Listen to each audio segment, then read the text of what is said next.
আল্লাহ তাআলা দুনিয়াতে সবচেয়ে উৎকৃষ্ট জীব হিসেবে মানুষকে পাঠাইছেন। আর সেই মানুষের আচার ব্যবহার, মানুষের চলাফেরা যদি হয় জানোয়ার চাইতেও নিকৃষ্ট, পশুর চাইতেও নিকৃষ্ট, একদম অধম, তাহলে কি বলবেন বলেন? আমরা প্রায় সময় শুনে থাকি হসপিটালের পিছনে, পার্কের পাশে ছোট ছোট বাচ্চা পাওয়া যায়। এগুলা কি মানুষের কাজ কিনা, বা এদের কোন ধরনের মনুষ্যত্ব কাজ করে এদের ভিতরে? কিছু কিছু পুরুষ, কিছু কিছু মহিলার জন্য সমস্ত মানবজাতির অকল্যাণ ডেকে আনে এবং সমস্ত মানুষের বদনাম। বিশেষ করে কিছু পুরুষ আছে, আমিও একটা পুরুষ, কিছু পুরুষ আছে যাদের জন্য অন্যান্য সকল পুরুষের দুর্নাম, বদনাম হয়। যেমন এমন একটা দেশে আমরা বসবাস করি যে দেশে এই কাজের কোনো বিচার এখনো পর্যন্ত কেউ পায় নাই, আর পাবে কিনা জানিও না। যেমন মনে করেন, কিছু অবজারভেশন করবেন আপনারা, দেখেন কিভাবে সম্ভব একটা পাগল যে স্মৃতিহীনতা ভোগে, তার পেটে কিভাবে বাচ্চা আসে। একটা বোঝার বিষয়, এখানে একটা বোঝার বিষয়। খেয়াল করবেন কতটা জঘন্য, কতটা বেহায়া, একদম কতটা নিম্নমানের পরিচয় দিয়েছে এই লোকগুলা। তাহলে এদের কারণে অন্য যে পুরুষগুলো আছে এদের কিন্তু একদম নিচে নামাই দিছে।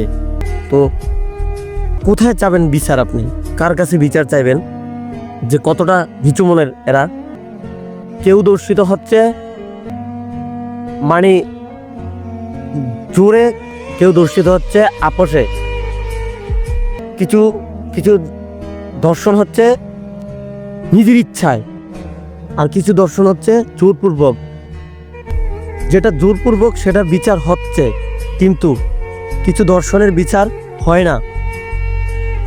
আমি মনে করি ইসলামিক দৃষ্টিতে, যেটা দৃষ্টিকোণ থেকে যেটা আমি মনে করি, একজন মুসলিম হিসাবে আমি মনে করি এখন এমন একটা আইন শাসন করা দরকার।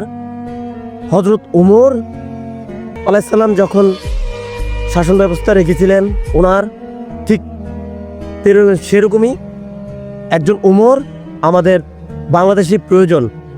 আর আমরা এমন একটা দেশে বসবাস করি, সঠিকভাবে বিচার চাইতে গেলেও বিচার এখন উল্টো হয়ে যায়। তো এই যে নিকৃষ্ট কাজগুলো যারা করে, এবং যারা আপনার এই যে যেই লোকগুলা, আমি মনে করি, আমি ক্ষুদ্র জ্ঞানে মনে করি, বাজেভাবে নেবেন না। কথার পৃষ্ঠে কথাটা আসতেছে, মনে হচ্ছে যে খারাপ নেচারের প্রকৃতির যেই লোকগুলা, এরা মনে হয় এমন একটা সময় আসবে যে কুকুর দেখলেও এরা কুকুরকে পর্যন্ত গর্ভবতী করে ছাড়বে।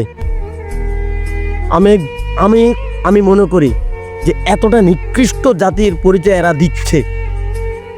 তবে আমার কথাগুলো যদি কারো কাছে তিতা লাগে, নিজগুলো ক্ষমা করে দিবেন। উচিত কথা তো ভাই, একটু তিতা লাগতেই পারে।